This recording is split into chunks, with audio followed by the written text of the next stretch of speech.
Oh my god, I'm gonna start crying. Oh my god, okay, don't cry. I think it's important to note that though the highs and lows of your experience in New York may not have been what you imagined them to be, you have still grown so much from this experience, and you're not the same heaven you were when you first landed here. That's facts.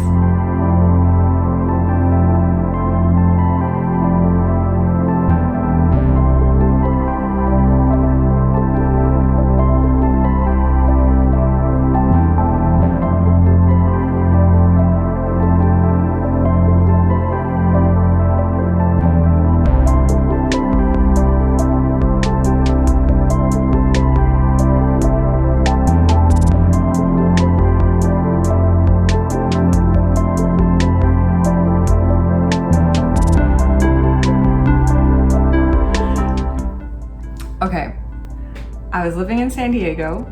I was working part-time as a model and part-time organizing art shows and working at an art museum. So I thought the next best place for me to move forward with my life and my career is to go to a city that is full of creatives and has lots of art and I can make great connections. I thought, let's move to LA. I quit my job, found roommates in a place that I was gonna move into 2 days before I was supposed to move into that new spot.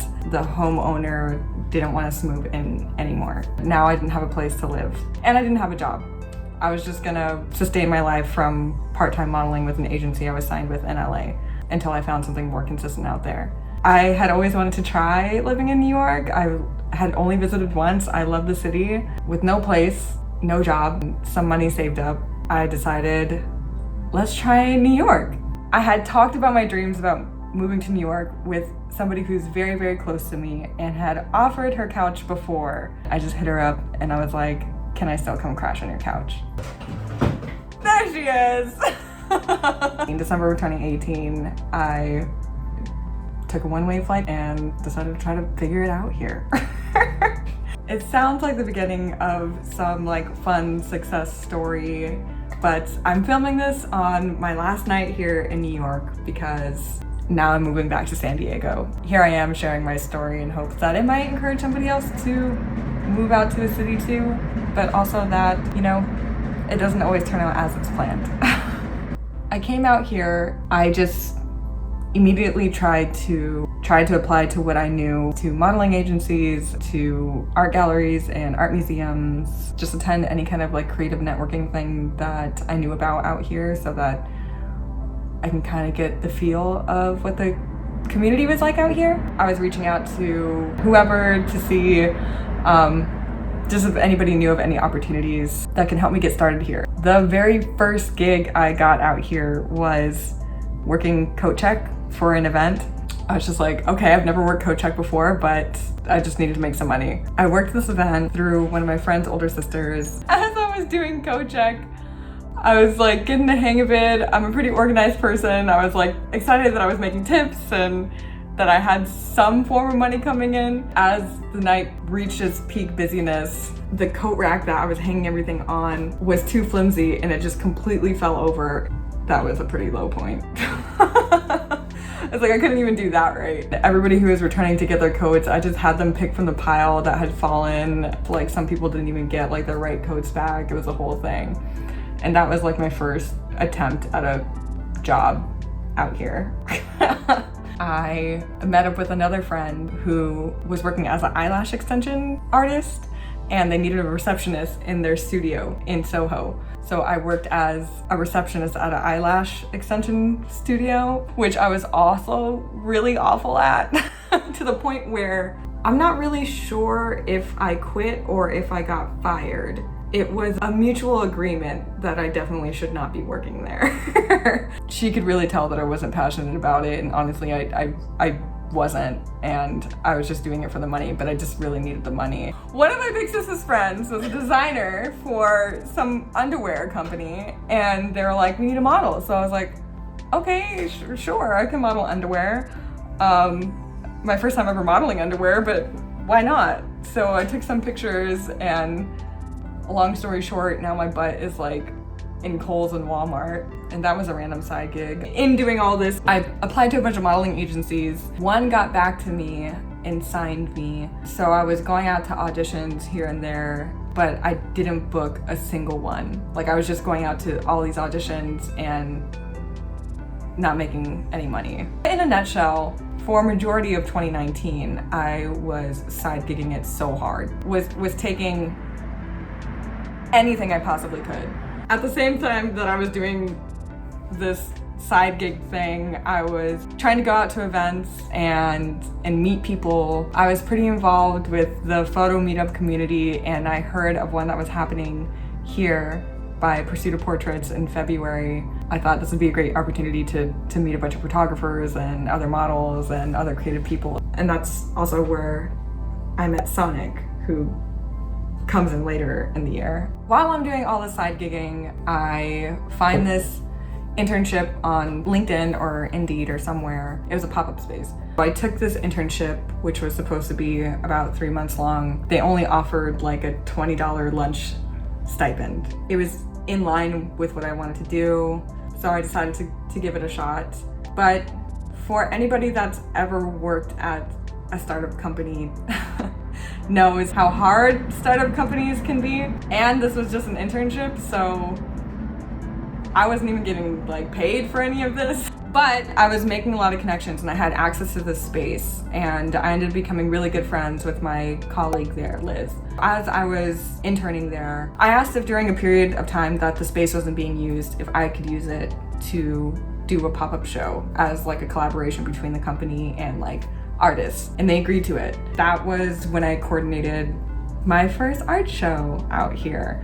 I reached back out to the coordinator who runs Pursuit of Portraits, which was the meetup that I had gone to earlier in the year. Sonic was looking to do his first ever solo gallery show, so I was able to marry the two, and that was the first success I felt like I had in New York because it was something that I wanted to do. I felt like I was giving back to a community that's helped me so much. It was a creative community. It was a show about diversity and culture and traveling the world, and it was amazing. But the funny thing is that it's all taking place around the same time that I didn't really have a real job. I remember the closing night of the show, Sonic and some of his friends wanted to go out to celebrate the show. At that point, I had maxed out my credit card and I had like $20 in my bank account. I remember being scared to go out because I didn't know how much dinner was gonna cost. Luckily, Sonic ended up covering dinner. That was just like, I was at my wit's end as far as like being able to really do it out here. And this was in July. Come August, I finally get 2 callbacks from 2 actual jobs. And one of them was a corporate event coordinating job, and the other one was for a creative college, but it was part-time. And it was a really hard decision because one was like super in line with the work that I wanted to do, and the other one was stability and a different kind of world that I've never worked in before.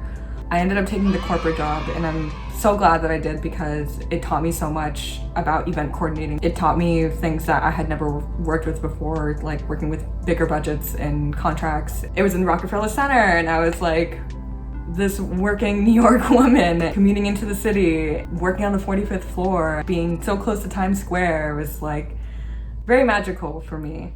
Oh my God, I'm gonna start crying. Oh my God, it's okay, don't cry. Oh my God, what the It was such a cool time. They sent me to different cities that I'd never been to before. I got to go to Philadelphia, and they sent me to Chicago. And it was just such the epitome of what I thought my life was gonna be like in New York. All while this was happening, you know, of course there was like that creative side of me that I wasn't fulfilling from coordinating corporate events. The friend that I had gotten close with at the internship, I would meet up with her, just talk to her about how the job was treating me, and she would tell me about how the company was doing at our internship. Is kind of a classic story of 2 friends who were just at a bar drinking, talking about these ideas that we wish we could pursue, how awesome it would be if we got to coordinate our own art events. We're like tipsy and just like took a shot and we're like, let's do it. At the end of 2019, we started brainstorming and putting together all the pieces of our business that we were gonna start called Hold Space, because we wanted to hold space for creative events, specifically ones that were tied to social justice matters. We wanted to hold space for up-and-coming artists, for marginalized voices, while also getting to partner with people in the community to make these shows happen. And we were just so on the same page, so on board. Shout out to Liz. Liz is the person who started this whole thing with me. She really got everything off the ground and running under the Hold Space name, coordinated our first show in February with the artist who goes by Violet Claire. It was awesome. We got all these like amazing sponsors. It ended up having a huge turnout. This is February of 2020. In February, I took a trip to the Philippines with my family. I returned with them to my home in California, and when we landed, it was just a completely different world. My corporate job had told me to quarantine, which eventually turned into being furloughed, which eventually turned into being laid off. You know, we were just starting an events company at a time when events aren't allowed or gatherings of people aren't allowed, so Hold Space kind of fell through. Just to add onto all that, right before I had gone to the Philippines, I was finally in a financially stable enough place that I could afford my own place and get off the couch that I had been living on for about a year. And I signed the lease. The plan was for right after I returned to the Philippines to move into that apartment. But obviously, since I lost my job, I lost my income, and I ended up losing the apartment as well. This is all happening while I was quarantined with my loved ones in California. Like, this is supposed to be kind of funny, but it's kind of not. I think that you're telling the story in the sense of like you're trying to recount all these things that happened, right? But like ultimately, what are you trying to get across? My idea for this at first was like, I mean, of course, maybe I should just talk to the camera about this. I feel like people see me on social media and they see all the highlights of the stuff that I do, and it looks like I'm making it. It looks like I'm always successful. You know, I'm doing these art shows, I'm doing these modeling gigs, I'm out in New York, like all this stuff was easy, or like things always fall into place for me. You know, to a certain extent they do. I have an amazing support system. I'm a pretty optimistic person, and I strongly believe in manifestation, and you know, that anything is attainable if you like work hard enough and believe in yourself enough. The goals that you set don't always follow through as you think they will. And that's tough.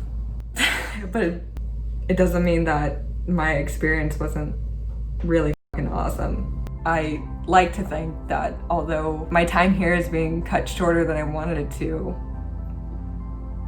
I really gave it my all while I was out here.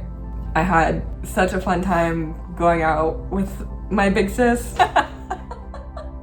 If it wasn't for her, I wouldn't have been able to do any of it. My really good friend Nico moved out here. My homegirl Molly, who I used to work abroad with, lived out here. And literally just from like these 3 people, I ended up meeting everyone in my network basically that is in New York. And it's so crazy how many experiences I was able to have out here in the relatively short time that I did get to live out here. I really did try to make the most of it, take every opportunity I possibly could, visit every gallery, museum, event, Macy's Thanksgiving parade. Oh my god. I saw the Macy's Thanksgiving parade in person. I usually watch that on TV from California. That was cool. It's not that big of a deal. It was a big deal for me. When clubbing at Fat Buddha. Like every weekend. Went to Kinfolk, went to Lot 45. Oh my god, R.I.P. Kinfolk. Oh man. Talk about people that have lost things during the pandemic. That was one of our favorite places to go. Got to go to the Hamptons last summer. That was pretty dope. Lived my best bougie life. Ate caviar for the first time. I was spending a number of my weekends volunteering at a homeless shelter in Manhattan, and that was, I want to say, a good experience, but it was an eye-opening experience. Seeing how different communities operate here was, I don't know the right word. Is that something I should talk about? Remember that whole homeless donation thing that I tried to coordinate with? I think you can say that there were a lot of creative pursuits that you tried to fulfill, some that you did and some that you didn't. And that's okay. Yeah. Not everything turns out how you want it to. Overall, I'm so grateful for the experience. What are you gonna do now? Cry. More. Oh, I don't know what's next. I'm moving back to San Diego now. I unexpectedly got signed to another modeling agency based in LA, so keeping the options open. Maybe I will eventually make it to LA like how I originally planned. Cause that's where also she's moving. A part of the reason why I have to move my crap out of this apartment is because she's moving to LA. Oh, how can we forget the most important and failed creative endeavor, which was What? Joe and Heaven Cook. We could have been something. We had a whole plan. She's worked as a cooking instructor, was making all these amazing things at home, and I know how to use Instagram stories, and that's about the extent of my talent. So turned into the show Joe and Heaven Cooks. We announced in 2020, Joe and Heaven Cooks has a whole separate Instagram account, and we might even make merch. And then I got quarantined in California and never came back, and we didn't make anything in this apartment together ever again.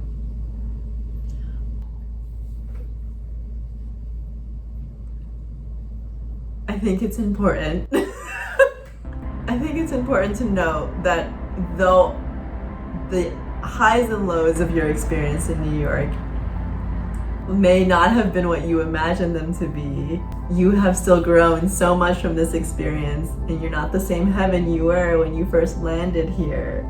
That's facts.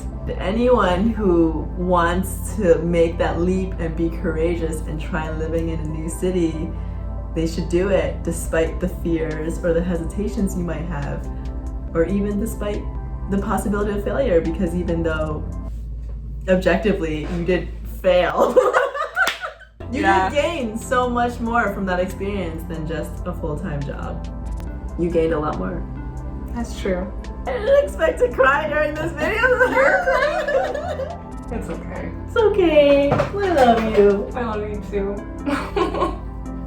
This is really emotional. We were like, yeah, funny story. We're like, story time. Time to just talk about the hilarious things that have happened in New York. We just end up crying. Yeah. The story of our lives, honestly.